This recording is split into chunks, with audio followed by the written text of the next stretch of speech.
अपने देश सेवा के सपने को पूरा करने के लिए हो जाइए तैयार, क्योंकि मेजर कलसी क्लासेस लौट आया है अपने ऑफलाइन क्लासरूम प्रोग्राम के साथ, जहां आपको मिलेगा एक्सपर्ट फैकल्टी की guidance, doubt counter facility, special current affair session, physical training और मंथली यूनिट टेस्ट के साथ साथ बेस्ट स्टडी मटेरियल। अपने वर्दी के सपने को कीजिए साकार मेजर कलसी क्लासेस के साथ। आज ही एडमिशन लें और पाएं 2000 का कैशबैक डायरेक्ट एडमिशन लेने पर। और अधिक जानकारी के लिए हमें कॉल करें 9696330033 पर और विजिट करें www.majorkalsiclasses.com पर।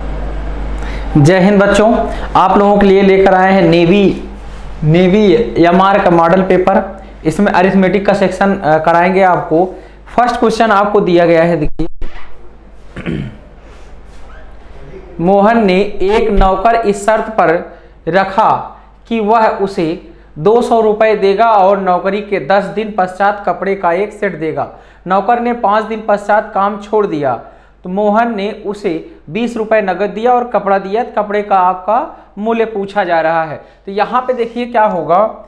यहाँ पे सबसे पहले कितना रुपए की बात हो रही थी, यहाँ पे 200 रुपये की बात हो रही थी। 200 रुपये वो देगा ऐसा बोला गया था और कपड़ा देगा, तो कपड़े का मान लो कितना रुपए था, x रुपये मूल्य था। यहाँ पे कपड़े का मूल्य कितना था, x रुपये। ये तो तब की बात थी जब वो पूरे 10 दिन वर्क करता, लेकिन हुआ क्या इसके साथ, यहाँ पे इसने 5 ही दिन वर्क किए हैं। 5 दिन वर्क करने के बाद उसने काम छोड़ दिया, तो यहाँ पे 5 दिन में इतना इसको मिलना चाहिए था, लेकिन क्या हुआ, 5 दिन में उसको मोहन ने क्या किया, 20 रुपये दिया और यहाँ पे x मतलब कपड़े का दाम दिया गया, यहाँ पे कपड़ा दिया गया। फिर हम बात करते हैं यहाँ पे 5 दूनी कितना हो जाएगा, देखिए सॉरी यहाँ पे कितने बात थी, 10 दिनों की बात थी। तो 10 दिनों का मतलब कितना हो जाएगा आपका, यहाँ से 10 दिन, तो यहाँ पे एक दिन का आ जाएगा 200 प्लस x अपान 10। अब फिर यहाँ पे कितने 5 दिन काम करता है, ये टोटल 5 दिनों का आपका उसका काम का जो है ये वेजेज हो गए। फिर इसमें जो है आगे दिया है कि 20 रुपये और कपड़ा पाता है, तो 20 रुपये और कपड़े का दाम x हो गया। यहाँ से आप सॉल्व करेंगे तो 5 एक 5, 5 दूनी कितना जाएगा 10, यहाँ से कितना हो जाएगा आपका 200 प्लस x बराबर, यहाँ से देखिए 20 दूनी कितना हो गया 40 प्लस हो जाएगा 2x। यहाँ से ये 40 घटेगा तो कितना आ जाएगा 160, ये x इधर आ जाएगा तो कितना हो जाएगा x। तो मतलब उस कपड़े का जो दाम था कितना था 160 रुपये। तो कौन सा ऑप्शन आएगा आपका, डी ऑप्शन हो जाएगा। ठीक है बच्चों, अगला क्वेश्चन हम देखते हैं। नेक्स्ट दिया गया है 13 रुपये का एक उपहार खरीदने के लिए एक कक्षा के सभी विद्यार्थियों ने उतने ही पैसे दिए जितने की कक्षा में विद्यार्थियों की संख्या थी। अध्यापक ने 4 रुपये दिया है। तो यहाँ पे देखिए 13 रुपये में 4 रुपये किसने दिया है, अध्यापक ने दिया। तो यहाँ पे छात्रों द्वारा कुल पैसा कितना दिया जाएगा, अध्यापक का निकाल देंगे तो कितना आ जाएगा 9 रुपये। तो 9 रुपये यहाँ पे कौन देता है, विद्यार्थियों द्वारा दिया जाता है। मान लेते हैं विद्यार्थियों की संख्या कितनी है, x थी, और यहाँ पे x जो है x पैसे एक व्यक्ति देता है, तो यहाँ पे कितना देता है, ये पैसा है। तो यहाँ पे बताइए इसको भी पैसे में बदलना होगा, तो 9 रुपये कितने पैसे के बराबर हो जाएगा, ये 900 पैसे के बराबर होगा। तो मतलब x स्क्वायर बराबर कितना हो जाएगा 900। यहाँ से x की वैल्यू निकालेंगे तो कितना आ जाएगा 30, क्योंकि 900 किसका स्क्वायर रूट है 30 का। तो कौन सा ऑप्शन बन जाएगा आपका, मतलब विद्यार्थियों की जो संख्या थी नंबर ऑफ स्टूडेंट 30 हैं। अगला क्वेश्चन देखिए आप, यहाँ पे दिया गया है नेक्स्ट, एक टैंक में 1/5 भाग पानी से भरा है, इसमें से 8 लीटर पानी निकाल लिया जाता है। यदि टैंक का 1/6 भाग अब भी पानी से भरा हो तो टैंक की पानी की धारण करने की कुल क्षमता कितनी है। तो ऐसे क्वेश्चन में आपको करना क्या है, यहाँ पे देखिए जो दिया गया है डिनोमिनेटर उसको आपस में मल्टीप्लाई करके टोटल मान लो। मान लेते हैं टोटल जो क्षमता है, टोटल जो कैपेसिटी है, टोटल कैपेसिटी कितना है, 6 पंचे कितना आ जाएगा 30। मान लेते हैं 30 लीटर की इसकी धारिता है। सबसे पहले कितना भरा था 1/5, 5 6 कितना हो जाएगा 30, मतलब 6 लीटर भरा था, 6 यूनिट भरा था। फिर 1/6 भाग मतलब अभी पानी से भरा होता है, तो 6 पंचे कितना आ जाएगा 30। यहाँ पे देखिए कितना लीटर निकाला गया है, 1 यूनिट निकाला गया है। इसी 1 यूनिट की वैल्यू कितना दी गई है आपको, 8 लीटर पानी। तो यहाँ पे कितना दिया गया है 8 लीटर, 1 यूनिट की वैल्यू कितनी है 8 लीटर, और टोटल कितना है 30।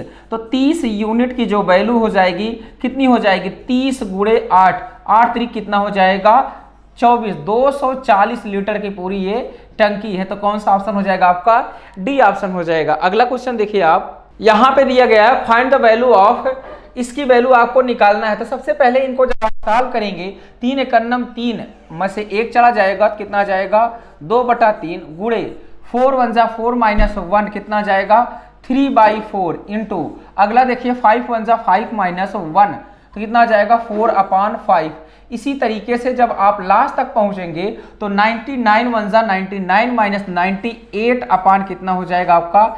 99 इंटू, यहां से देखिए 100 1 जा 100 माइनस 1 कितना जाएगा? 99/100। अब यहां पे आप देख रहे होंगे कि ये वैल्यू आपकी तिरछी जो है कैंसिल हो रही है। तो ऐसे में कैंसिल होगी तो क्या बचेगी? तो यहां से आप देखेंगे 2 शुरू में बचेगा और लास्ट में कितना बच जाएगा? 100। तो इसकी वैल्यू कितनी आ जाएगी? 1/50। 1/50 आ जाएगा। कौन सा ऑप्शन? सी ऑप्शन होगा। आगे बात करते हैं हम लोग next question.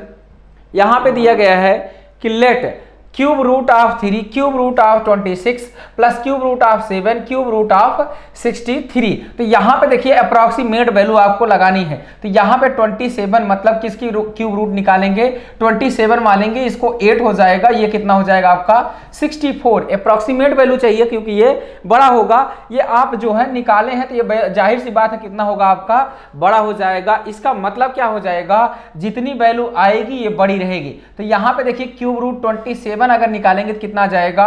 3 plus cube root of 8 निकालेंगे कितना जाएगा? 2। अगला देखिए क्यूब रूट ऑफ 64 तो कितना आ जाएगा? 4। तो यहां से जो वैल्यू निकल कर आएगी ये आपका बड़ा होगा ना भाई। इससे यहाँ पे इससे छोटी वैल्यू है 26 27 20 63। तो ये वैल्यू आपकी क्या हो जाएगी? छोटी हो जाएगी।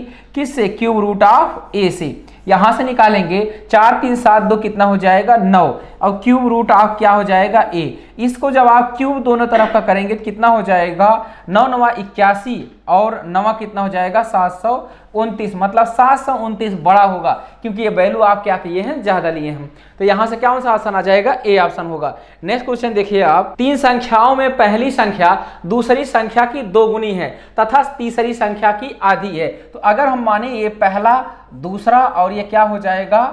तीसरा, ऐसा आप मानते हैं तो यहां पे दिया गया 3 संख्याओं में पहली संख्या दूसरी संख्या की 2 गुनी तथा तीसरी संख्या की आधी है। तो तीसरी संख्या अगर आप मान लेते हैं कि यहाँ पे तीसरी संख्या कितनी है? 4 है।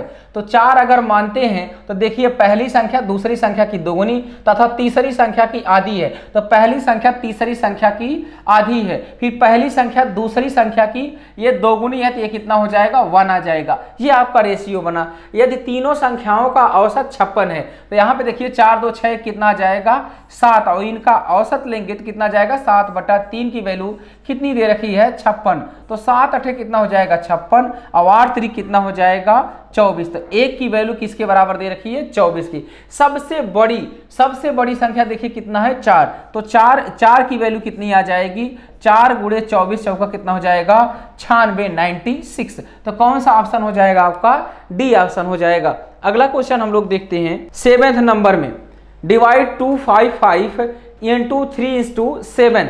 3:7 पार्ट में इसको डिवाइड करना है किसको? 255 को। तो यहाँ पे देखिए 7 3 कितना हो जाएगा?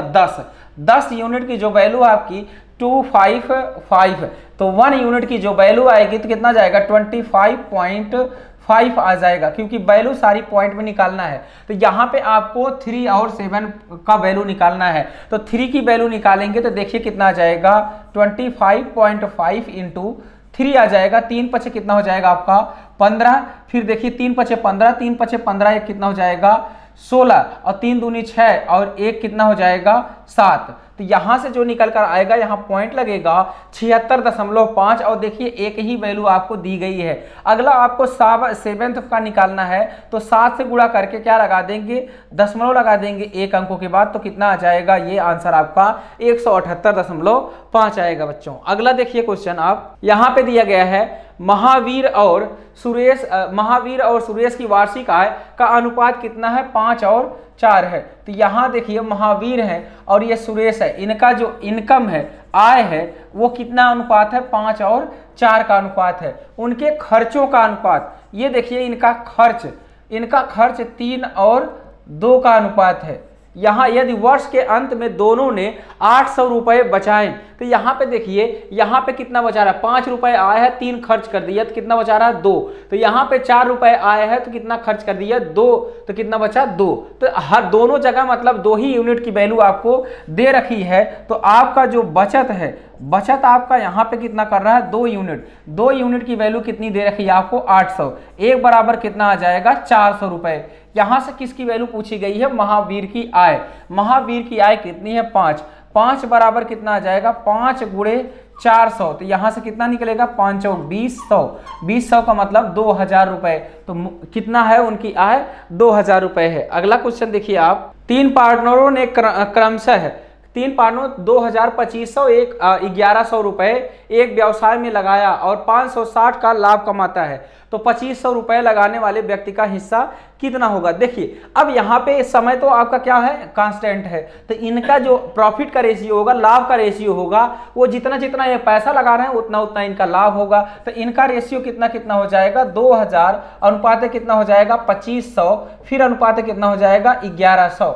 यहाँ से देखिए क्या हो जाएगा, ये कैंसिल होगा। तो यहाँ पे इनका जो लाभ का अनुपात होगा 20, 25 और कितना हो जाएगा 11, और टोटल 560 रुपए है। तो यहां से देखिए 20, 20, 40, 40, 10, 50 और 6 कितना हो जाएगा 56 यूनिट की वैल्यू कितनी दे रखी है 560 रुपए। यहां से कितना आ जाएगा 1 यूनिट की वैल्यू कितनी आ जाएगी, देखिए 56 से 56 कैंसिल हो जाएगा 10 रुपए आ जाएगी। यहां से पूछा 2500 रुपए वाला कितना लाभ कमाता है, तो 2500 रुपए वाला 25 यूनिट लेता है, तो 25 यूनिट की वैल्यू कितनी हो जाएगी 250 रुपए हो जाएगी। तो कौन सा ऑप्शन हो जाएगा यहाँ पे 250 रुपए, मतलब कितना हो जाएगा बी ऑप्शन। अगला क्वेश्चन देखिए, 5000 रुपए की मासिक आय में से एक व्यक्ति 1000 प्रति मास बचाता है, तो उसकी आय में से बचत का प्रतिशत अब कितना बचाता है, 1000 रुपए बचाता है 5000 में से, तो डायरेक्ट रेशियो लेना है 1000 में से 5000 बचाता है, गुणा कितना हो जाएगा 100। यहां से देखिए क्या हो जाएगा 5 दूना 10, तो कितना आ जाएगा ये 20%, ये 20% जो है बचाता है। अगला क्वेश्चन देखिए आप, एक विद्यार्थी को पास होने के लिए 40% अंक चाहिए, उसने 178 अंक प्राप्त किया और 22 अंक से फेल हो गया। तो देखिए ऐसे क्वेश्चन में करना क्या होता है कि जो बाउंड्री लाइन होती है वहां तक उसको, जैसे कोई व्यक्ति फेल हो रहा है तो उसको जस्ट पास करा दो, तो 40% अंक तो चाहिए ही चाहिए। तो अब यहां हुआ क्या, कोई व्यक्ति कितना पाता है 178 अंक पाता है, 22 अंक से फेल होता है, तो 22 अंक उसको दे दो, जस्ट पास हो जाएगा वो। तो यहां से देखिए कितना आ जाएगा आपका 78 और 2 80, कितना हो जाएगा 200 मार्क्स। तो यहाँ पे आपको अधिकतम अंक कितना होता है आपका 100% होता है। तो यहाँ पे आपका 100% वैल्यू चाहिए, तो 4 से काटेंगे, 4 5 कितना आ जाएगा 20, तो 10% की जो वैल्यू है वो कितनी आई 50। तो यहाँ पे एक जीरो अगर बढ़ा देंगे तो अधिकतम अंक पता चल जाएगा, और कितना हो जाएगा 500 हो जाएगा। अगला क्वेश्चन देखिए, एक दुकानदार ने 250 रुपए प्रति किलोग्राम, अब यहाँ पे देखिए 2 की दर से खरीदता है, आपकी जो सीपी है वो 250 रुपए में 1 केजी आता है, तो यहाँ पे 10 रुपए में 50 ग्राम लाता है। अब ऐसा तो है नहीं वो 1 केजी ला के जो है 50 ग्राम ही बेचेगा, तो पहले जो जितना लाया है उतना उसको बेचना चाहिए। तो यहाँ पे अगर हम देखेंगे तो किससे गुणा कर देंगे, 20 से ऊपर नीचे अगर गुणा कर देंगे तो हमको 1 केजी मिल जाएगा। तो यहाँ पे देखिए कितना हो जाएगा 20 दहा में 200 रुपए, और फिर 20 पंचे कितना हो जाएगा 1000 ग्राम का मतलब केजी हो जाएगा। ये एसपी हो गया हमारा। अब देखिए यहाँ से 250 वाली चीज कितने में बेच रहा है, ये 200 में बेच रहा है, तो क्या हो जाएगा हानि हो जाएगा। और हानि प्रतिशत क्या होता है, कितने रुपए की हानि हुई 50 रुपए की, कितने में से हानि हुई 250 गुणे कितना हो जाएगा 100। तो यहाँ से देखिए कितना आ जाएगा, ये कट जाएगा 25 चौका 100, तो कितना आ जाएगा यहाँ पे 20%। तो 20% की इसको क्या हो जाएगी हानि हो जाएगी, तो कौन सा ऑप्शन आएगा ए ऑप्शन होगा। अगला देखिए, एक वस्तु की निर्धारित कीमत लागत मूल्य से 40% अधिक है। देखिए यहाँ पे सीपी एसपी और क्या होता है एमपी, तो 100 रुपए का सामान जो है कितना निर्धारित किया जाता है, 140 रुपए उसको छाप दिया जाता है मूल्य। 12% लाभ पाना है तो 100 रुपए वाली कितने में बेचेगा ये, 112 मतलब 12% लाभ पर।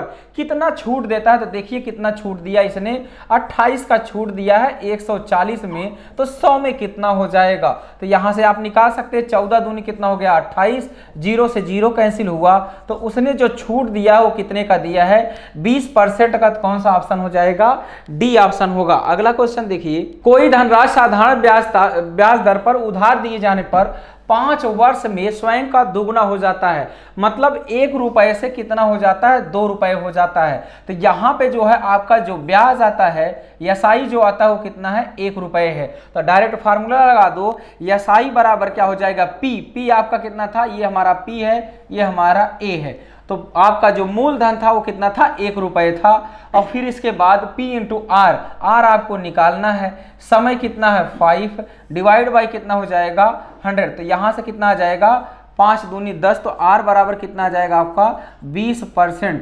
20% वार्षिक मतलब क्या हो जाएगा एनुअली 20% आएगा उसका रेट। अगली बात करते हैं हम लोग, कोई धन चक्रवृद्धि ब्याज की दर से 3 वर्ष में 88 20 रुपए होता है।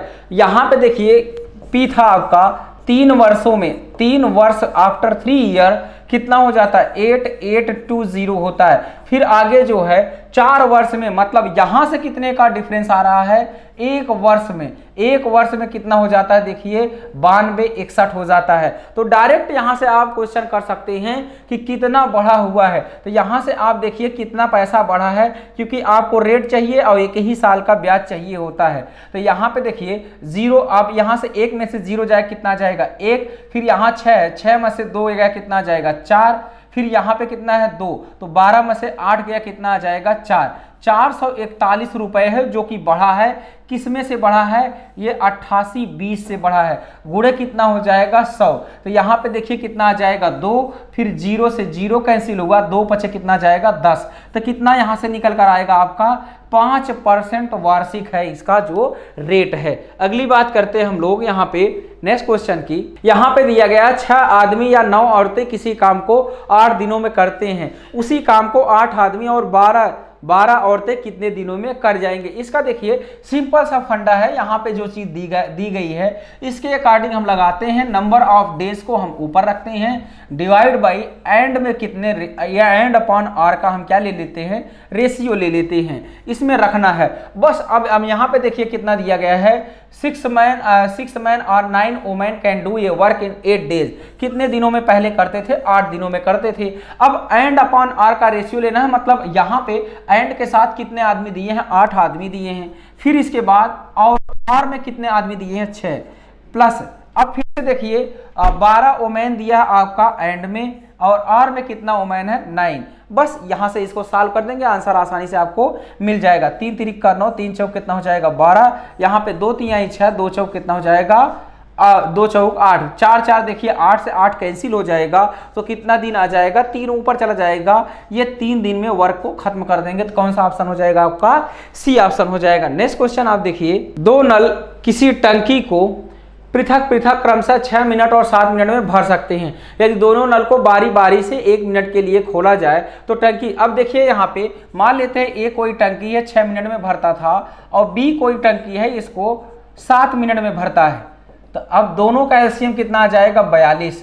तो यहाँ से देखिए कितना आ जाएगा 6 सते 42, तो ये 6 यूनिट पर मिनट भरता है। अब 6 सते 42, 7 6 कितना आ जाएगा 42, 6 यूनिट ये क्या आ जाएगा पर मिनट भर रहा है। अब यहाँ पे 42 लीटर आपको भरना है टोटल, और यहाँ पे पहले बारी बारी से चलाना है। पहले किसको चलाएंगे हम ए को, तो ये 7 भरेगा, फिर अगला कितना आ जाएगा 6, तो 7 6 13 की साइकिल हो जाएगी, तो 13 भरेगा, ये पूरा 2 मिनट लग जाएगा। तो यहाँ से देखिए 7 6 कितना आ जाएगा 13 यहाँ पे भाग देना है, 13 चौका कितना हो जाएगा 52, तो 13 तिया 39, तो इस 39 लीटर को भरने में 3 बार लगेगा, तो एक बार में कितना हो जाएगा 2 मिनट, तो 3 दूनी कितना हो गया 6 मिनट। 6 मिनट में दोनों जब बारी बारी से भरें तो आपका कितना लीटर भर गया? 39। अगली बार अभी कितना बाकी है? 3 बाकी है। अब कौन भरने आएगा? पहला वाला। तो 3 भरने आएगा और कौन? पहला वाला। तो इतना मिनट और लग जाएगा। तो कहने का मतलब 6 मिनट इधर है, 3/7 इधर है, तो 6 सही 3/7 मिनट लगेगा। तो कौन सा ऑप्शन होगा आपका? सी ऑप्शन होगा। अगला क्वेश्चन आप देखिए, a train running with speed 36 kilometre per hour cross a pole in 25 second, the length of the train. अब देखिए खंबे को पार कर रहा है, तो यहाँ पे सिर्फ ट्रेन की लंबाई होगी 36 किलोमीटर पर आवर चल रहा है, तो 5/18 टाइम क्या हो जाएगा?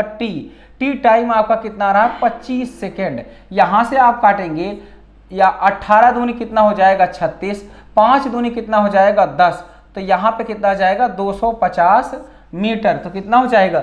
250 मीटर, 250 मीटर। अगला देखिए क्वेश्चन, यहां पे दिया गया है the side of an equilateral triangle is 8, find its area. आपको पता होगा यहाँ पे ABC ऐसा है, ए अगर साइड है तो ट्रायंगल का जो एरिया होता है A√3 क्या होता है?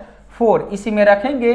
साइड आपका कितना दिया है? 8 दिया है, तो 8 अठाई कितना हो जाएगा? 64 गुणे √3 बटे कितना हो जाएगा? 4।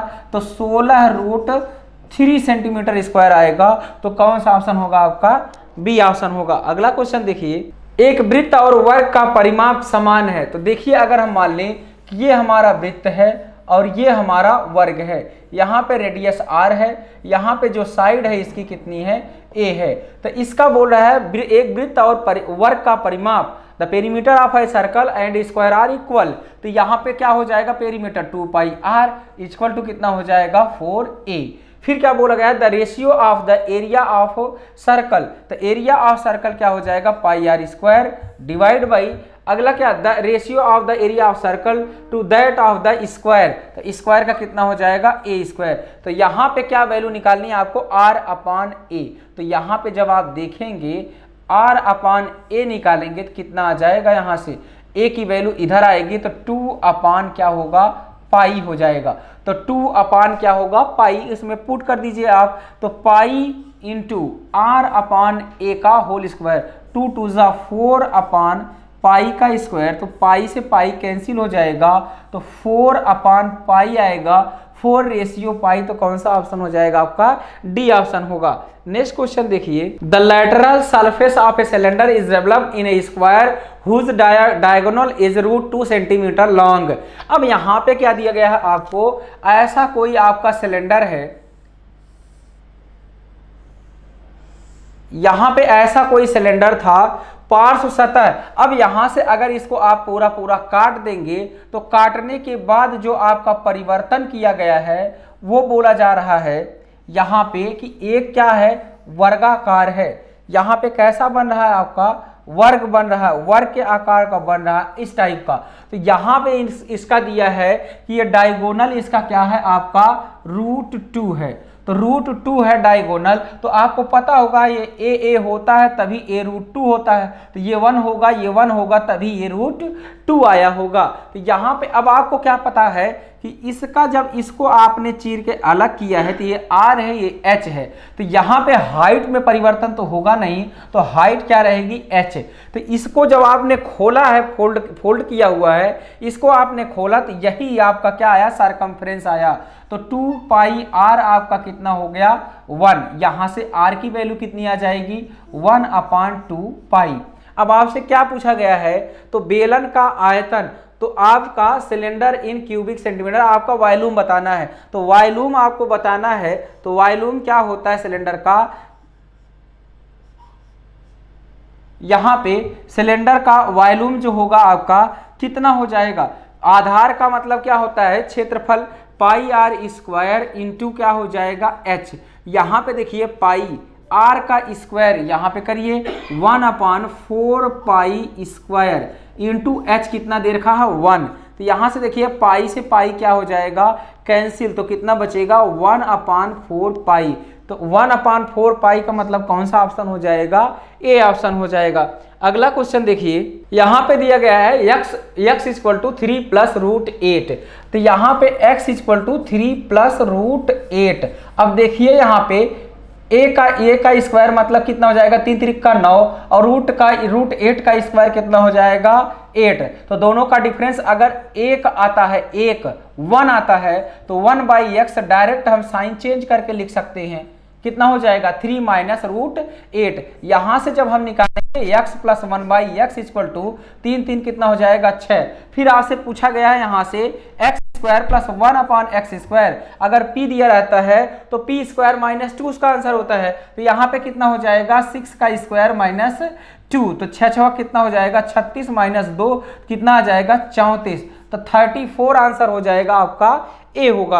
अगला देखिए आप यहाँ पे दिया गया है कि अगर जो है यदि पॉलिनोमियल है आपका x की power 4 plus 9x cube plus 7x square plus 9ax plus 5a square का गुणनखंड कितना है x प्लस 1 हो, तो यहाँ पे देखिए जब इसका ये फैक्टर है तो इसको x इक्वल टू क्या रखना होगा 0, तो x की जो वैल्यू आएगी वो कितनी आ जाएगी -1, इसको सेटिस्फाई करेगा। तो -1 की पावर 4 कितना हो जाएगा आपका 1 होगा। फिर यहाँ पे -1 आ जाएगा क्योंकि ये पावर कैसी है यहाँ पे ऑड है, तो कितना आ जाएगा -9। फिर अगला क्या हो जाएगा आपका +7, यहाँ पे तो माइनस आ जाएगा -9a। फिर अगला क्या हो जाएगा +5a का स्क्वायर बराबर कैसा हो जाएगा 0। तो यहाँ पे देखिए क्या आ जाएगा 5a स्क्वायर -9a। फिर यहाँ से कितना आ जाएगा 7 8 -9 -1 इक्वल टू कितना आ जाएगा 0। 5a स्क्वायर -9a -1, तो कौन सा ऑप्शन हो जाएगा आपका बी ऑप्शन होगा। नेक्स्ट क्वेश्चन देखिए, द इंटरनल बाइसेक्टर ऑफ कोण ए एंड कोण सी ऑफ ए ट्रायंगल। अब देखिए यहाँ पे ABC ट्रायंगल है, ABC ट्रायंगल है, इंटरनल बाइसेक्टर मतलब यहाँ पे कोई कहीं जाके कट कर रहे हैं, इनका कोणों का अर्धक खींचना है। तो यहाँ पे बोला जा रहा है कहाँ पे मिलते हैं O पे। हेंस इफ BAC कितना दिया है 80 डिग्री दिया है।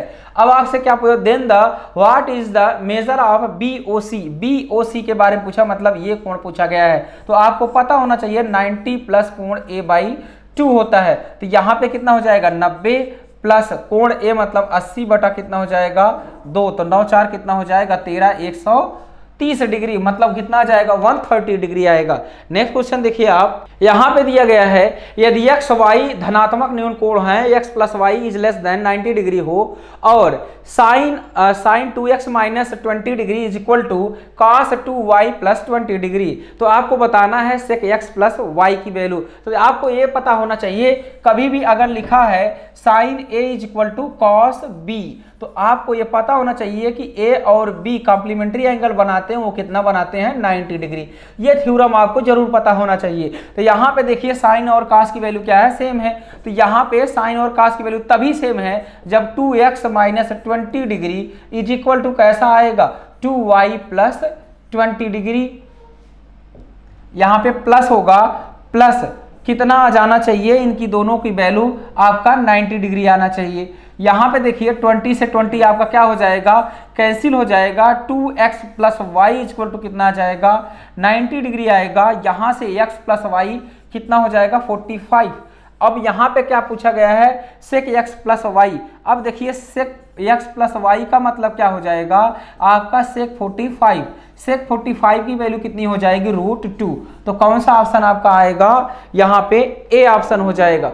ठीक है बच्चों, ये ऐसे क्वेश्चन आपके पेपर में आते रहते हैं, आगे भी हम आपको प्रैक्टिस से इसी तरह लाते रहेंगे। थैंक यू बच्चों, जय हिंद।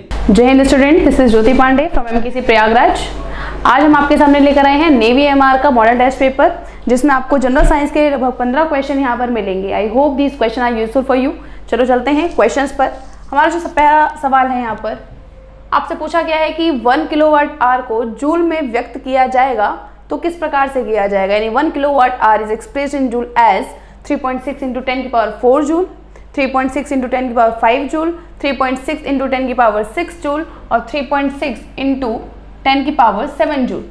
अगर देखिए हम यहाँ पर 1 kilowatt आवर की बात करें, हालांकि ये आपका ऐसा क्वेश्चन है जो कि बहुत ही बेसिक है और आपको हमेशा याद रखना है ये, लेकिन फिर भी अगर इसमें कन्वर्जन करें तो 1 kilowatt hour is equals to 1 kilowatt multiplied by 1 hour. 1 kilowatt is equals to 1000 watt and 1 hour equals to 3600 second.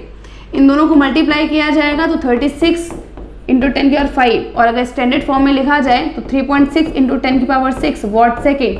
ये जो वॉट सेकेंड होता है एक्चुअल में ये जूल के ही बराबर है, तो इसका मतलब करेक्ट आंसर हमारा यहाँ पर क्या होगा 3.6 इंटू 10 की पावर 6 जूल। तो करेक्ट ऑप्शन हमारा क्या है यहाँ पर सी है। चलिए नेक्स्ट क्वेश्चन पर चलते हैं। नेक्स्ट क्वेश्चन है, आपसे पूछा गया है कि रॉकेट किस संरक्षण के सिद्धांत पर कार्य करता है। Rocket works on the principle of conservation of mass, energy, momentum या नन ऑफ दीज, यानी कि द्रव्यमान, ऊर्जा, संवेग या इनमें से कोई नहीं। किसके संरक्षण पर कार्य करता है? तो हमें पता होना चाहिए कि जब हम लोग रॉकेट प्रोपल्शन की बात कर रहे हैं, जब रॉकेट की बात कर रहे हैं, तो उस समय पर कंजर्व क्या रहेगा, वहां पर मोमेंटम कंजर्व रहेगा, यानी कि संवेग संरक्षण के नियम पर ये कार्य करता है। ठीक है, तो यहाँ पर जो करेक्ट आंसर होगा वो क्या होगा, संवेग होगा। चाहे हम रॉकेट की बात करें, बुलेट्स, गन फायर की बात करते हैं, दोनों ही जगह पर हम लोग किसकी बात कर रहे हैं, हम लोग मोमेंटम कंजर्वेशन की बात कर रहे हैं। Every type of collision is based on the conservation of momentum. Fine, now the next question is, निम्न में से किसका प्रयोग ऊंचाई मापने के लिए किया जाता है? Which one of the following is used in measuring altitudes? चार ऑप्शंस आपको दे रखे हैं। पहला है बैरोमीटर, प्लेन मीटर, अल्टीमीटर या हाइड्रोमीटर। अगर हम लोग बैरोमीटर की बात करें तो बैरोमीटर क्या मेजर करता है, it measures the atmospheric pressure, यानी कि वायुमंडलीय दाब को अगर नापना है तो हम लोग किसका इस्तेमाल करेंगे, बैरोमीटर का। प्लेन मीटर क्या करता है, प्लेन मीटर एक्चुअल में अगर इसको थोड़ा सा ब्रीफ करके बताया जाए तो 2D में जो एरिया मेजर किया जाता है वो प्लेन मीटर से किया जाता है। वहीं पर अल्टीमीटर की बात करें तो अल्टीमीटर जो हमारा है यही वो आपका इंस्ट्रूमेंट है जो क्या मापता है, एल्टीट्यूड मेजर करता है, यानी कि ऊंचाई नापता है। और वहीं पर हम हाइड्रोमीटर की बात करें तो हाइड्रोमीटर नापता है स्पेसिफिक ग्रेविटी। ठीक है, हाइड्रोमीटर क्या नापता है, स्पेसिफिक ग्रेविटी नापता है। तो यहाँ जो करेक्ट ऑप्शन होगा वो क्या होगा, ऑप्शन नंबर सी होगा। Now if you move to the next question, question number 4, चमगादड़ रात में दूर से ही अपने शिकार के बारे में क्या उत्सर्जित करके जान लेते हैं, यानी कि bats can know about their prey at the distance even in the night by emitting infrared light, ultraviolet light, chemical from their body और अल्ट्रासोनिक साउंड, यानी अवरक्त प्रकाश, पराबैंगनी प्रकाश अपने शरीर से रसायन उत्सर्जित करके या पराश्रव्य ध्वनि। ध्यान रखें, जो बैट्स होते हैं, जो चमगादड़ होते हैं, वो अपनी बॉडी से अल्ट्रासोनिक साउंड यानी कि पराश्रव्य ध्वनि जो है उत्सर्जित करते हैं, जो किसी प्रे से, किसी शिकार से टकराकर रिफ्लेक्ट होती है और चमगादड़ को पता चल जाता है कि सामने उसका शिकार है, उसका प्रे है। तो यानी कि जो लाइट एमिट वो कर रहे हैं, जो प्रकाश वो उत्सर्जित कर रहे हैं, वो क्या है, प्रकाश नहीं, सॉरी, साउंड। कौन सी है आपकी, अल्ट्रासोनिक साउंड, यानी कि ऑप्शन नंबर डी, पराश्रव्य ध्वनि, ये इसका सही आंसर है। आगे बात करते हैं, आपसे पूछा है हीरा किसके कारण चमकता है। ऑप्शन है आपके पास परावर्तन, अपवर्तन, पूर्ण आंतरिक परावर्तन या इनमें से कोई नहीं। Reflection, refraction, total internal reflection और नन ऑफ दीज। तो अगर हम बात करें हीरे की, तो लाइट जब उसमें एंटर करती है तो वो टोटली अंदर ही रिफ्लेक्ट हो जाती है। The process is known as total internal reflection. Total internal reflection को शॉर्ट में TIR कहा जाता है। बहुत ही वास्ट प्रोसेस है, ऑप्टिकल फाइबर्स में भी इस्तेमाल होती है यही प्रोसेस हमारी इंद्रधनुष जब बनता है, या हम कहें कि जो बारिश की बूंदें हैं जो एज अ प्रिज्म काम करती है, तो वहां पर भी आपका टोटल इंटरनल रिफ्लेक्शन काम करता है। करेक्ट ऑप्शन हमारा यहाँ पर क्या होगा, टोटल इंटरनल रिफ्लेक्शन, यानी कि पूर्ण आंतरिक परावर्तन। चलिए नेक्स्ट क्वेश्चन की अगर हम बात करें तो ऑक्सीजन के समस्थानिक होते हैं, कितने समस्थानिक होते हैं, how many isotopes of oxygen have, 3, 2, 1 या नन ऑफ दीज। देखिए समस्थानिकों की बात कीजिए तो ऑक्सीजन जो है वो 3 रूपों में पाया जाता है, एक जिस पर मास 16, एक 17 और एक 18, यानी ऑक्सीजन 16, 17 एंड 18, यानी कि ऑक्सीजन हैव 3 आइसोटोप्स। तो यहाँ जो करेक्ट ऑप्शन होगा दैट इज ऑप्शन नंबर ए।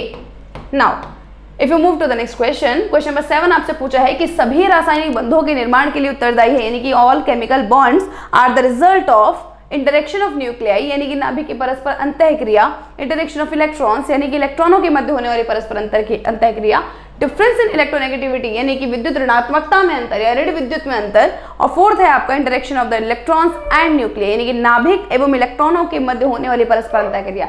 देखिए जब इलेक्ट्रॉनिक बॉन्ड्स बनते हैं, ठीक है, तो आउटर मोस्ट शेल के द्वारा इलेक्ट्रॉन को या तो गेन किया जाता है या उसको लूज किया जाता है।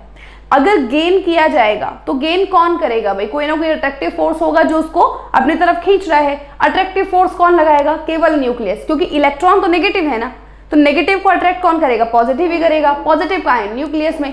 यानी कि जब तक न्यूक्लियस का प्रोटॉन या न्यूक्लियस मैं कहूं तो जब तक न्यूक्लियस इलेक्ट्रॉन को अट्रैक्ट नहीं करेगा तब तक कोई बॉन्ड फॉर्मेशन होगी नहीं। तो यहाँ पर हम लोग बात क्या कर रहे हैं कि भाई अगर कोई केमिकल बॉन्ड बन रहा है तो किसकी वजह से कर रहा है, नाभिक और इलेक्ट्रॉन की आपस की अंतःक्रिया, आपस की इंटरेक्शन की वजह से। तो ऑप्शन नंबर 4 जो यहाँ पर हमारा होगा, interaction of the electrons and nuclei, यानी कि नाभिक एवं इलेक्ट्रॉनों के मध्य होने वाली परस्पर अंतःक्रिया, ये हमारा यहाँ पर करेक्ट ऑप्शन होगा। क्वेश्चन नंबर 8 आपसे पूछा है कि इमली बनाता है यानी कि tamarind produce which kind of acid. Acid कौन से आपको दे रखे हैं, citric acid, oxalic acid, tartaric acid and lactic acid. ध्यान रखें, तो आपका 1 लाइनर क्वेश्चन है, जस्ट आपको याद रखना है कि इमली के अंदर जो एसिड आपका प्रोड्यूस होता है दैट इज टार्टरिक एसिड, यानी कि टार्टरिक एसिड हिंदी में भी कहा जाता है। चलिए नेक्स्ट क्वेश्चन की बात करते हैं। क्वेश्चन नंबर 9 आपसे पूछा है प्रोड्यूसर गैस का सूत्र क्या है, ये भी आपको याद रखना है। प्रोड्यूसर गैस का जो सूत्र होता है दैट इज Cu+N2। वहीं पर अगर आपसे वाटर गैस के बारे में पूछ लेता, वाटर गैस या जिसको हम लोग सिन गैस भी कहते हैं, सिंथेसिस गैस भी कहते हैं, तो वहां पर आपका फॉर्मूला क्या होता, CO+H2। ठीक है, तो वाटर गैस का फॉर्मूला ये होता है, आपको पता है कि भाई this is CH4 that is methane gas and this is CCl4 carbon tetrachloride, this is not the producer gas. तो हमारा करेक्ट ऑप्शन क्या था, बी था। चलिए नेक्स्ट क्वेश्चन है आपका, स्पिरिट का रासायनिक नाम आपसे पूछा है। स्पिरिट का रासायनिक नाम आपका क्या है, देखिए यहाँ पर एग्जैक्ट तो वैसे मिथाइल होता है, ठीक है, एग्जैक्ट क्या होता है, मिथाइल, तो मिथाइल एल्कोहल। तो स्पिरिट का रासायनिक नाम क्या होता है, मिथाइल एल्कोहल होता है। ध्यान रखें, स्पिरिट की अगर हम बात करें तो उसका फॉर्मूला होता है CH3OH, यानी कि जो करेक्ट नेम है स्पिरिट का वो क्या है हमारा, मिथाइल एल्कोहल। क्लियर है, तो मिथाइल एल्कोहल यहाँ पर करेक्ट ऑप्शन आएगा। तो ऑप्शन नंबर ए जो हमारा है दैट इज करेक्ट। नाउ आपसे पूछा है कि कौन सा विटामिन राइबोफ्लेविन कहलाता है। Riboflavin, this is the scientific name of the vitamin. Vitamin what vitamin, vitamin A, vitamin B2, vitamin C और विटामिन के। तो ध्यान रखिए राइबोफ्लेविन जो है विटामिन B2 का साइंटिफिक नेम है। और ये क्वेश्चन आपका काफी इंपॉर्टेंट है, साइंटिफिक नेम में आपके 2 क्वेश्चन बहुत इंपॉर्टेंट माने जाते हैं जो कई बार पूछे जाते हैं। एक आपका पूछा जाता है टोकोफेरॉल का और दूसरा पूछा जाता है राइबोफ्लेविन का। तो राइबोफ्लेविन आपको याद रखना है कि B2 का केमिकल नेम होता है, ये मैं कहूँ कि विटामिन B2 जो है इसका साइंटिफिक नेम जो है राइबोफ्लेविन होता है। ठीक है, ध्यान रखना है। चलिए नेक्स्ट बात करते हैं, अफीम से प्राप्त एक उत्पाद है जो बनता है, यानी कि जो आपका ओपियम है एक प्लांट प्रोडक्ट है और ये किससे पाया जाता है, किससे ऑब्टेन होता है, ध्यान रखना है। ऑप्शंस आपको दे रखे हैं, ड्राइड लीव्स यानी कि सूखे पत्तों से, ड्राइड लेटेक्स यानी कि शीर से, रूट्स यानी कि जड़ों से, या स्टेम बाग यानी कि छाल से। याद रखें यहाँ पर जो आपका करेक्ट ऑप्शन है दैट इज ड्राइड लेटेक्स यानी कि शुष्क शीर से, यानी कि ओपियम हमें कहाँ से मिलता है, लेटेक्स पार्ट से मिलता है, वो भी ड्राइड। ठीक है, तो ध्यान रखना है, ऑप्शन बी यहाँ पर करेक्ट है। चलिए आगे बढ़ते हैं, आपसे अगला क्वेश्चन पूछा है, ये भी काफी इंपॉर्टेंट क्वेश्चन है, आसान है और इंपॉर्टेंट है। इनमें से किसी मानव शरीर का मास्टर अंतःस्रावी ग्रंथि कहा जाता है, यानी कि which is known as a master endocrine gland of human body. आपको 4 ऑप्शन दे रखे हैं, पहला है थाइमस ग्लैंड यानी कि थाइमस ग्रंथि, स्प्लीन ग्लैंड यानी कि तिल्ली, पिट्यूटरी ग्लैंड यानी कि पीयूष ग्रंथि, थायराइड ग्लैंड यानी कि थायराइड ग्रंथि। ध्यान रखें, जिसको हम मास्टर ग्लैंड कहते हैं हमारे ब्रेन के अंदर प्रेजेंट होती है और इसका नाम है पिट्यूटरी ग्लैंड यानी कि पीयूष ग्रंथि। तो ऑप्शन नंबर सी यहाँ पर जो हमारा होगा वो करेक्ट ऑप्शन होगा।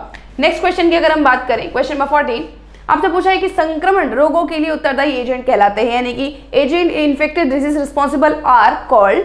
ऑप्शन ए है जर्म्स यानी कि रोगाणु, सेल्स यानी कि कोशिका, वायरस यानी कि जीवाणु और बैक्टीरिया यानी कि कीटाणु। तो करेक्ट ऑप्शन यहाँ पर क्या है हमारा, रोगाणु यानी कि जर्म्स। तो germs are the responsible for the infectious disease. Now last question है हमारा, क्वेश्चन नंबर 15 आपसे पूछा है कि जड़ों द्वारा अवशोषित खनिज पत्तों तक पहुंचते हैं, यानी कि minerals absorbed by the root move to the leaf through xylem यानी कि जाइलम के माध्यम से, फ्लोएम यानी कि फ्लोएम के माध्यम से, सीव ट्यूब्स यानी केशिका नलिकाओं द्वारा, और चौथा है नन ऑफ द उपरोक्त में से कोई नहीं। तो ध्यान दीजिए, जब जड़ों से हम लोग पानी या खनिज के अवशोषण की बात करते हैं तो हमेशा हम लोग बात करते हैं जाइलम की। वहीं पर अगर आपको फूड ट्रांसपोर्टेशन की बात की जाती, भोजन के अवशोषण की बात की जाती है, भोजन के ट्रांसपोर्टेशन की स्थानांतरण की बात की जाती, तब हम वहां पर नाम किसका लेते, फ्लोएम का नाम लेते। तो यहाँ पर आपसे किसके बारे में पूछा है, मिनरल्स के यानी कि खनिज के बारे में पूछा है। तो ध्यान रखें कि मिनरल्स कि अगर ट्रांसपोर्टेशन की बात की जा रही है तो रिस्पॉन्सिबल कौन है उसके लिए, जाइलम है, यानी कि ऑप्शन नंबर ए जो हमारा यहाँ पर है वो क्या है, करेक्ट ऑप्शन है। I hope these questions are very useful for you. ऐसे ही नेक्स्ट सीरीज हम लोग आपके लिए लेकर आते रहेंगे, तब तक के लिए सभी को जय हिंद। नमस्कार दोस्तों, आज हम लोग नेवी एमआर के मॉडल पेपर को डिस्कस करने के लिए यहाँ पर आए हुए हैं। चलिए देख लेते हैं जिस तरह से आपके क्वेश्चन है। इसमें कुछ क्वेश्चन नंबर 1 क्या दिया गया है कि वीडी सावरकर को किस केस में फंसाया गया था, जिसके ऑप्शन दिए गए हैं मेरठ षड्यंत्र, कानपुर षड्यंत्र, चटगांव षड्यंत्र एंड नासिक षड्यंत्र। VD Savarkar was incriminated in which case? Meerut conspiracy, Kanpur conspiracy, Chittagong conspiracy, Nashik conspiracy. इसका जो सही आंसर होगा that is the Nashik conspiracy. क्यों, इसको देख लेते हैं।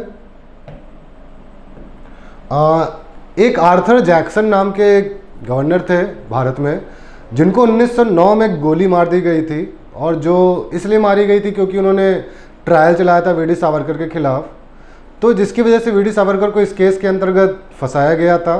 ठीक है, तो नासिक कॉन्स्पिरेसी 1909 क्या थी? इसमें जैक्सन नाम के एक अफसर थे जिनको गोली मार दी गई थी। इसी केस में क्या किया गया था? वीडी सावरकर जी को फंसाया गया था। तो इसका सही आंसर क्या होगा? डी, नासिक षड्यंत्र। ठीक है, चलिए अगला क्वेश्चन देखते हैं। गदर पार्टी के संगठनकर्ता कौन थे?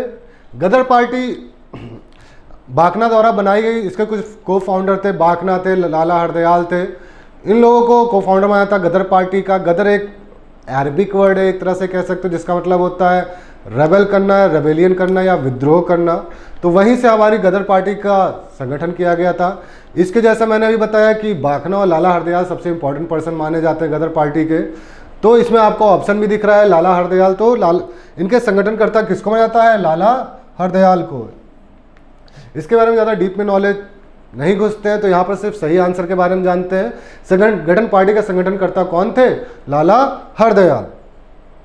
चलिए अगला क्वेश्चन देखते हैं। कांग्रेस के प्रथम अंग्रेज अध्यक्ष कौन थे? Who was the first British president of Indian national Congress, INC? Indian national Congress की स्थापना 1885 में A.O. ह्यूम के द्वारा की गई थी। 1885 में A.O. ह्यूम द्वारा की गई थी, मगर उन्होंने उसकी प्रेसिडेंसी नहीं की थी। ठीक है, वो केवल फाउंडर कहलाते, प्रेसिडेंसी नहीं की थी उन्होंने।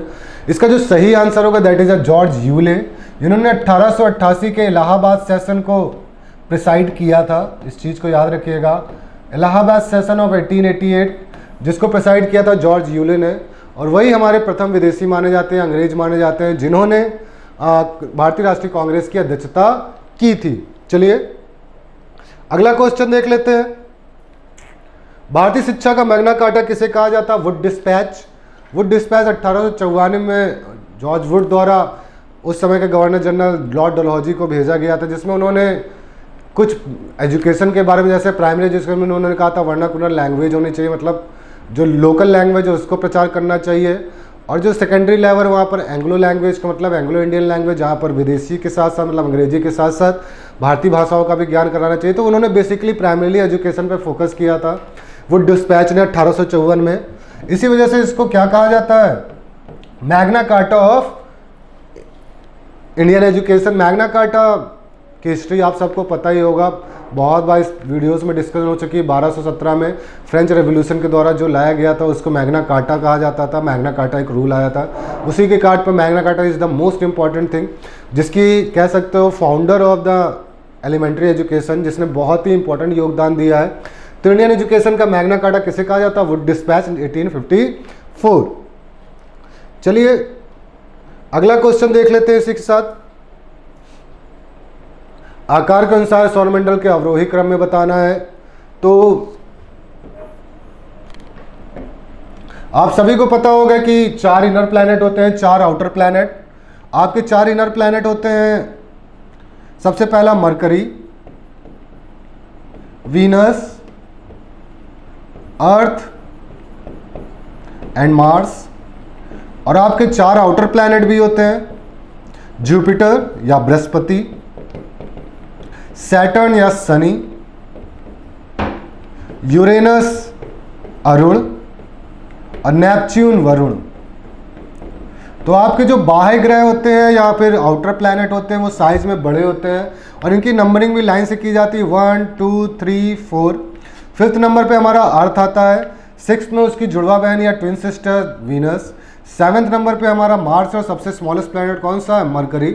तो हम देख लेते हैं क्रम कहाँ दिया गया। Jupiter, Saturn, Uranus, Neptune, earth, Venus and Mars and mercury. मतलब बृहस्पति, शनि, अरुण, वरुण, पृथ्वी, शुक्र, मंगल और बुध। आप देख लेते हैं इसमें कौन सा ऑप्शन सही होगा। बृहस्पति, शनि, अरुण, वरुण, पृथ्वी, शुक्र, मंगल एवं बुध। बिल्कुल सही ऑप्शन, पहला ही ऑप्शन आपका सही है। बृहस्पति, शनि, अरुण, वरुण, पृथ्वी, शुक्र, बुध नहीं, बुध सबसे लास्ट है तो यार तो यहीं से गलत हो गया। बृहस्पति, शनि, अरुण, वरुण, पृथ्वी, बुध जैसे मैंने बोला। उसके बाद शुक्र, पृथ्वी, शुक्र पृथ्वी से छोटा है तो ये यहां से गलत हो गया। ठीक है, तो हमारा कौन सा ऑप्शन सही होगा? पहला ऑप्शन। चलिए अगले क्वेश्चन को देख लेते हैं हम लोग। 6 क्वेश्चन, दक्षिणी गोलार्ध में सबसे लंबा दिन कब होता है? तो हमारे 2 हेमिस्फीयर होते हैं या 4 कंडीशन हम लोग देख लेते हैं। एक होता है आपका 21 जून, दूसरा होता है 22 दिसंबर, और 2 डेट और होती हैं 21 मार्च और 23 सितंबर। ये 4 डेटें इंपॉर्टेंट है आपके डे वाइज। 23 सितंबर, 21 जून को नदन हेमिस्फीयर या उत्तरी गोलार्ध में और दक्षिणी गोलार्ध। नदन हेमिस्फीयर में लॉन्गेस्ट डे होता है, मतलब सबसे बड़ा डे होता है, और इसी तरह इसका वाइस वर्सा क्या हो जाएगा? लॉन्गेस्ट नाइट कहाँ हो जाएगी? सदर्न हेमिस्फीयर में, सबसे बड़ी रात। 22 दिसंबर को उत्तरी गोलार्ध में सबसे बड़ा दिन होता है, सबसे बड़ा रात होती है, लॉन्गेस्ट नाइट हमारे यहाँ। और 22 दिसंबर को सदर्न हेमिस्फीयर में क्या हो जाता है? Longest day. 21 मार्च और 23 सितंबर ऐसे कंडीशन होते हैं जहां पर डे और नाइट इक्वल होते हैं, दिन व रात आपस में बराबर होते हैं। तो इस हिसाब से देख लेते हैं, हमारा दक्षिणी गोलार्ध में पूछा है सदर्न हेमिस्फीयर में लॉन्गेस्ट डे कब होगा? 22 दिसंबर को। अगर उत्तरी गोलार्ध पूछता तो, नॉर्दर्न हेमिस्फीयर पूछता तो 21 जून होता। डे और नाइट इक्वल कब होते हैं? 23 सितंबर और 21 मार्च को। चलिए आई होप ये समझ में आ गया होगा। अगला क्वेश्चन देखते हैं। भूप्रपटी पर पाए जाने वाले तत्वों का सही अवरोही क्रम बताना है। Means the correct sequence of the amount of the element found in the crust, मतलब डिक्रीजिंग ऑर्डर में आपको बताना है। तो सबसे ज्यादा आपकी ऑक्सीजन पाई जाती है, उसके बाद सिलिकॉन पाई जाती है, उसके बाद एल्युमिनियम, उसके बाद फेरस, आयरन, उसके बाद calcium, potassium, sodium and manganese. I think ये दोनों ऊपर नीचे है।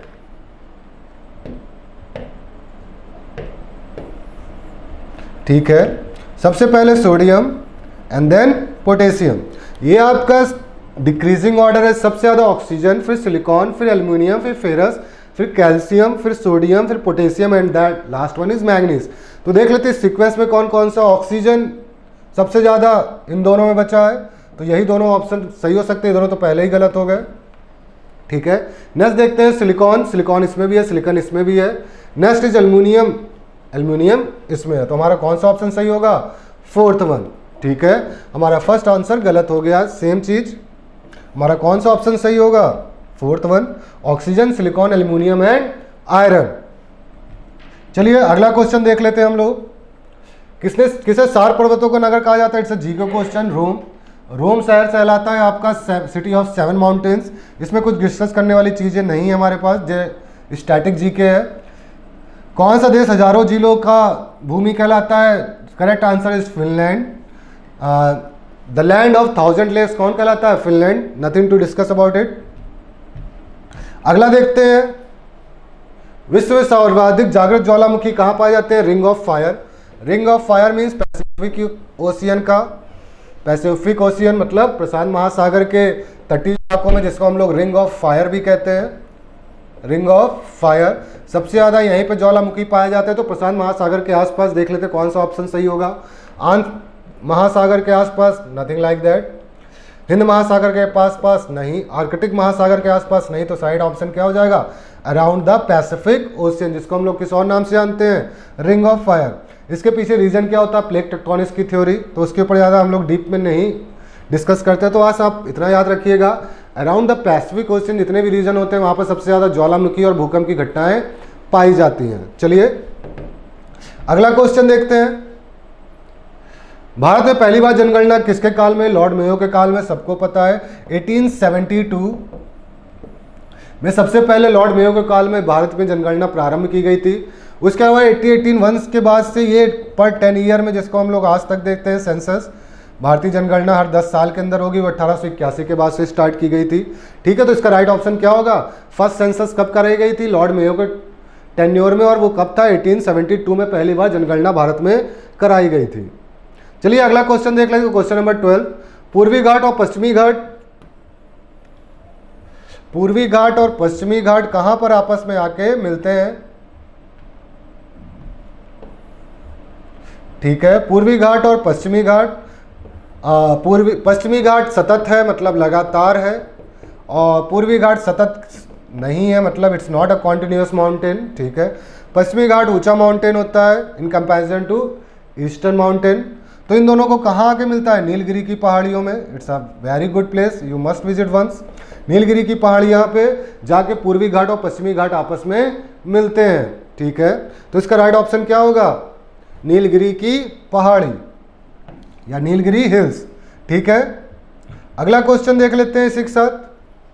Question number 13। लोनार झील महाराष्ट्र में, ये एक तरह से मिटियोर से क्रिएटेड झील है या क्रेटर से क्रिएटेड झील है, मतलब उल्कापिंड की वजह से क्रिएट की गई झील कौन सी है? महाराष्ट्र में लोनार झील, बहुत फेमस झील है ये। ठीक है, लोनार लेक कहाँ पाई जाती है? महाराष्ट्र में। तो इसका राइट ऑप्शन क्या होगा? महाराष्ट्र सी। अगला क्वेश्चन देख लेते हैं। झूम क्या है? झूम एक तरह की खेती होती है। झूम खेती क्या होती है? जहाँ पर जो आदिवासी ट्राइबल्स एरिया होते हैं वो वहाँ पर पेड़ों को काट कर, क्योंकि भारत की अधिकतर भूमि में पोटास और नाइट्रोजन की कमी पाई जाती है। ठीक है, तो उस कमी को पूरी करने के लिए पेड़ों को काट कर उनको जला देते हैं, और उसकी वजह से जो राख या पोटास जनरेट होता है जिस पे वो खेती करते हैं, ये एक तरह से कह सकते हो नोमैडिक कल्चर के थ्रू, मतलब चरवाहे ग्रुप की तरह एक तरह से खेती करते हैं। मतलब 2-3 साल खेती करते हैं, जब उसकी फर्टिलिटी खत्म हो जाती है उस लैंड को छोड़ के चले जाते हैं और दूसरी जगह पे जाके खेती करने लगते हैं। That's why it is known as jhum kheti. झूम एक कृषि का एक प्रकार का तरीका है, अ टाइप ऑफ एग्रीकल्चर। इसमें लोग करते क्या है, वहाँ के लैंड के इतने पेड़ हैं उनको जला दिया जाता है उस लैंड को क्लियर करने के लिए, जिसकी वजह से वहाँ पर लैंड में पोटास की मात्रा आ जाती है। उस पोटास की मात्रा से वहाँ पर कुछ सालों तक वो लोग खेती करते हैं। उसके बाद जब उसकी फर्टिलिटी या उसकी उर्वरकता खत्म हो जाती है उसके बाद वो उसको छोड़कर किसी दूसरी जगह पे चले जाते हैं। ठीक है, ये इंडिया में एक तरह से बैंड भी होती है क्योंकि इसकी वजह से काफ़ी भूमि को नुकसान पहुंचता। तो ये खेती इतनी पॉपुलर खेती नहीं मानी जाती है, अरुणाचल प्रदेश और उन साइड में पाई जाती है, मगर कहीं ना कहीं इंडिया में इस खेती को बढ़ावा देने से रोका जा रहा है ताकि लैंड की जो फर्टिलिटी है वो मेंटेन रह सके। ठीक है, तो इसका राइट आंसर क्या होगा? झूम is a type of agriculture. अगला देखते हैं अंतर्राष्ट्रीय मानवाधिकार। 10 दिसंबर 1948 को यूएनएचआरडीपी की स्थापना की गई थी। यूएनएचआरडीपी मतलब United Nation human right development programme, इसकी स्थापना 10 दिसंबर 1948 की गई थी। उसी को यादगार बनाने के लिए हम लोग हर साल में क्या मनाते हैं 10 दिसंबर को? Human right day, human right day. और एक चीज़ को और याद रखेगा, ह्यूमन राइट कुछ 31 बताए गए हैं, उसके अंतर्गत एक लाइन और भी लिखी है जो मैक्सिमम कॉन्स्टिट्यूशन फॉलो करता है। उसमें ये कहा गया कि इन 31 दिए गए ह्यूमन राइट में से कुछ या सारे अधिकार हर संविधान अपने संविधान में जरूर रखेगा, जिसको इंडिया ने एज अ फंडामेंटल राइट लागू किया है।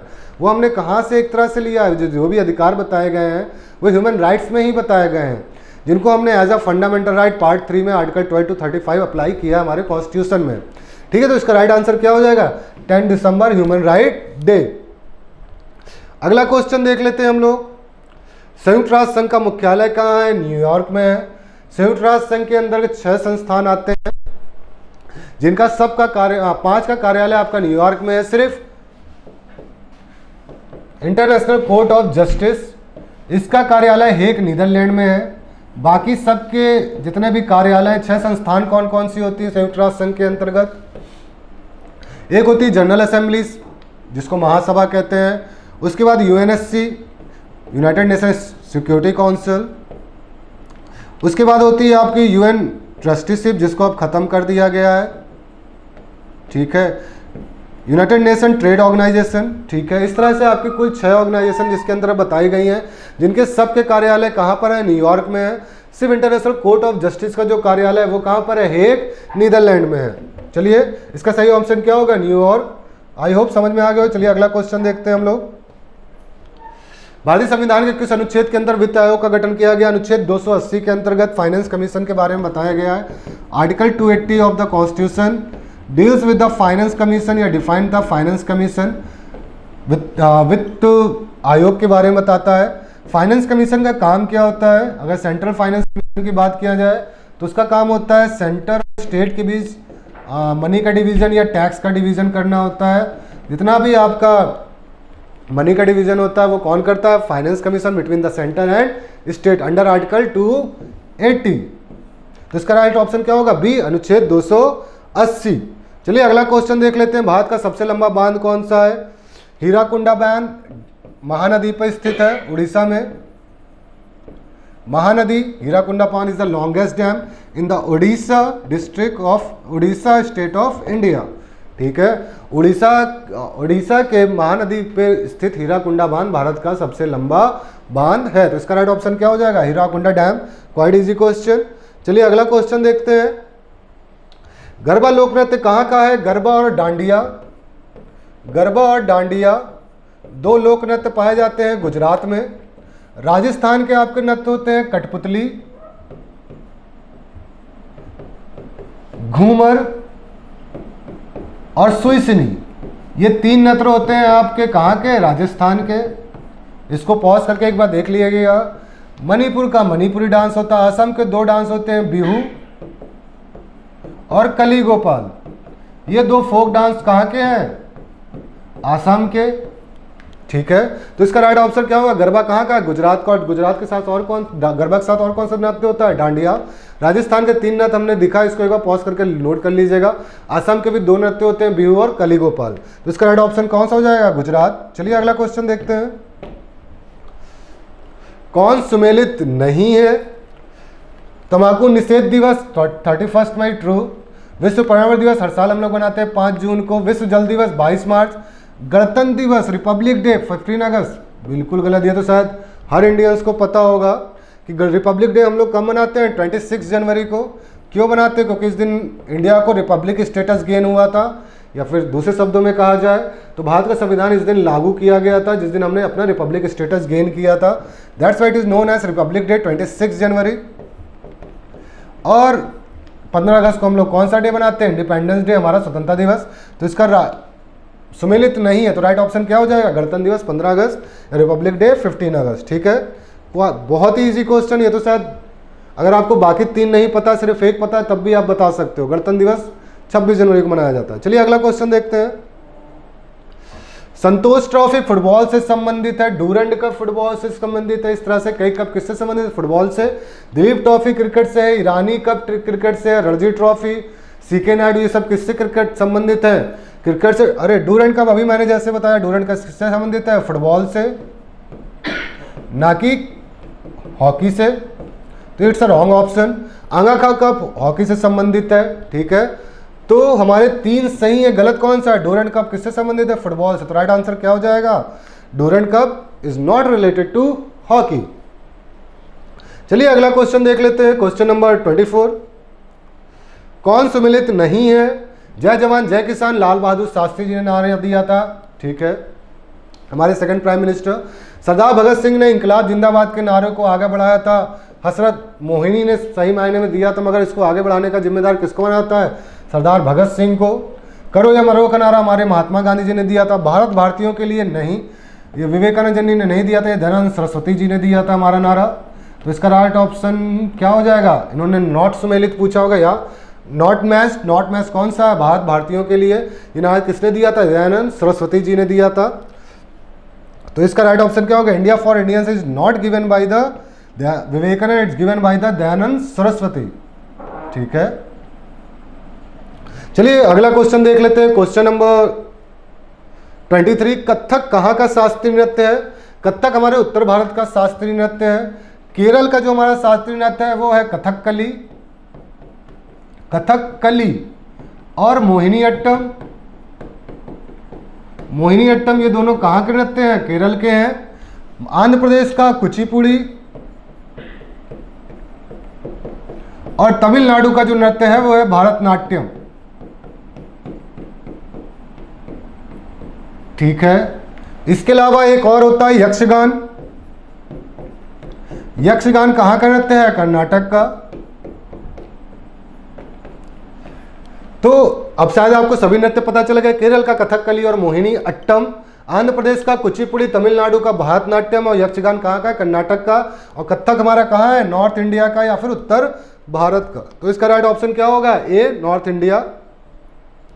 अगला क्वेश्चन देख लेते हैं। भारतीय संविधान के अनुच्छेद 352 में नेशनल इमरजेंसी के बारे में 352, 356 और 360 नेशनल इमरजेंसी, स्टेट इमरजेंसी या फिर इसको हम लोग प्रेसिडेंशियल रूल भी कहते हैं या फिर प्रेसिडेंशियल रूल भी कहते हैं इसी को। और लास्ट वन 360 के अंदर का हमारे फाइनेंशियल इमरजेंसी बताई गई है। नेशनल इमरजेंसी किस केस में लड़ सकती है? जब वॉर की स्थिति हो, कोई एक्सटर्नल अटैक चल रहा हो या फिर आंतरिक युद्ध की स्थिति उत्पन्न हो जाए। इन 3 केसेस में हम लोग 350 लागू करते हैं। स्टेट इमरजेंसी कब लागू करते हैं? जब राज्य सरकार विफल हो जाए, मतलब सरकार वहाँ की विफल हो जाए, सरकार गिर जाए, या फिर किसी तरह की इंटरनल रेबल की बात होती है, आर्म्ड रेबल की बात होती है, उस केसेस में हम लोग कर सकते हैं। और फाइनेंशियल इमरजेंसी जब हमारी फाइनेंशियल मशीनरी फेल हो जाए, उस केसेस में हम लोग फाइनेंशियल इमरजेंसी लगा सकते हैं 3 में, 352, 356, 360। अब देख लेते हैं आपका क्वेश्चन क्या है। क्वेश्चन ये पूछा है अनुच्छेद 352 कब लागू होगा? जैसे मैंने बोला, वॉर, एक्सटर्नल अटैक, कोई बाहरी अटैक हमारे ऊपर हो जाए या फिर आर्म्ड रेबल हो जाए भारत के अंदर। इन केसेस में हम लोग क्या कर सकते हैं? नेशनल इमरजेंसी लगा सकते हैं। संविधान की मशीनरी फेल होने पर नहीं। अगर राज्य सरकार की मशीनरी फेल होती है तो 356 हम लोग लगाते हैं। बाह्य आक्रमण पे लगा सकते हैं, सही है। आंतरिक अशांति पे नहीं, पहले ये था मगर 1976 में इसको चेंज कर दिया गया, जब इंदिरा गांधी जी ने इमरजेंसी लगा दी थी। उसके बाद से 44th अमेंडमेंट के तहत इसको चेंज कर दिया गया। युद्ध, बिल्कुल सही, तीनों ऑप्शन सही है। क्या है? युद्ध, बाह्य आक्रमण, सशस्त्र विद्रोह, जैसे मैंने बोला था, वॉर, एक्सटर्नल अटैक या फिर आर्म्ड रेबल। पहले ये था कि आंतरिक अशांति के केसेस में भी लगाया जा सकता है, परंतु इसको बाद में अमेंड करके क्या कह दिया गया? जब तक आर्म्ड रेबल नहीं होगा, सशस्त्र विद्रोह नहीं होगा, तब तक आप नेशनल इमरजेंसी लागू नहीं कर सकते हो। War, outside attack and the armed rebel, बिल्कुल ट्रू। तो आई होप आपको ये समझ में आ गया होगा, इसको भी नोट डाउन कर लीजिएगा। चलिए अगला क्वेश्चन देखते हैं हम लोग। Question number 25 and last one. Bharat में कुल कितने उच्च न्यायालय हैं? भारत में कुल 25 उच्च न्यायालय हैं। सबसे पहला न्यायालय आपके 3 बने थे, बॉम्बे 1862 ईस्वी में, बॉम्बे, कलकत्ता एंड मद्रास 1862 में 3 हाई कोर्ट बने थे आपके सबसे पहले। 1866 में आपका बना था इलाहाबाद हाई कोर्ट, जहाँ पर सबसे ज़्यादा जजेस की संख्या पाई जाती है। इलाहाबाद हाई कोर्ट में सबसे ज़्यादा जजेस पाए जाते हैं। अभी हाल ही में जो हाई कोर्ट बना है 2019 में, एक हाई कोर्ट था आपका आंध्र प्रदेश हाई कोर्ट, उसी के जुरिडिक्शन को, क्षेत्र को बढ़ा के एक और हाई कोर्ट बना दिया गया 2019 में ही, तेलंगाना हाई कोर्ट। तो हमारे कितने टोटल हाई कोर्ट हो गए? 24 था हमारा त्रिपुरा, 25 कौन हो गया? Telangana high court. तो राइट ऑप्शन क्या होगा? 25। आई होप आपको ये चीज़ें समझ में आ गई। इसके अलावा भी अगर आपका कोई भी डाउट रहता है तो आप इंस्टीट्यूट में आ सकते हो, अपने डाउट को क्लियर कर सकते हैं। एमकेसी परिवार हमेशा आपका स्वागत करता है। धन्यवाद।